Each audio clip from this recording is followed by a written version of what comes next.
dámy a pánové, pojďme si dát na parkátí jeden cvičný skok, tréninkový, jestli je všechno v pohodě. A hned vám povím víc, představím vám kluky. Jdeme na to.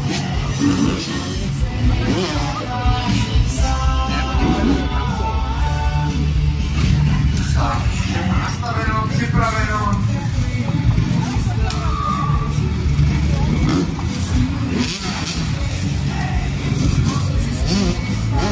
Takže máme všechno připraveno. Vy jste připravení na tuto show?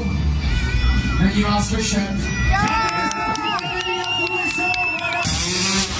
Kluky, Matyáš.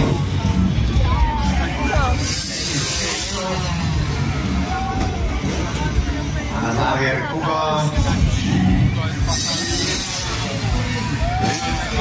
Čistota. Tak ještě jednou, dámy a pánové, vítejte na naší závěrečný freestyleový show tady u obchodního centra Olympie. A rovnou patří velké poděkování za to, že tady můžeme být. Začínáme nohy do strany, takzvaný no foot can. A hezký Matyáš tam dává tak takzvaný nothing, neboli nic. Obě nohy pustit. Krištof tleská nohama, takzvaný Hilfiger. A teďka Kuba Smolík dává takzvaný fender grab.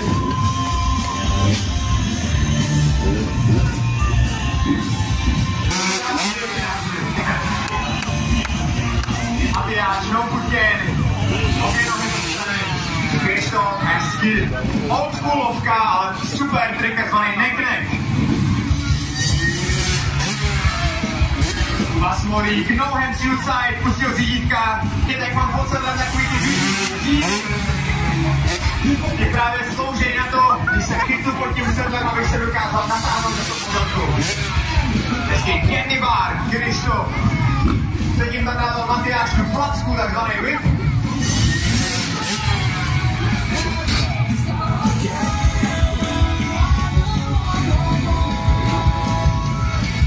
Teď jsem viděl, že tam kluci dávali ty nohy do strany, tak já mám nápad, zkusíme takzvaný pendulum, tak pojďte počítat se mnou.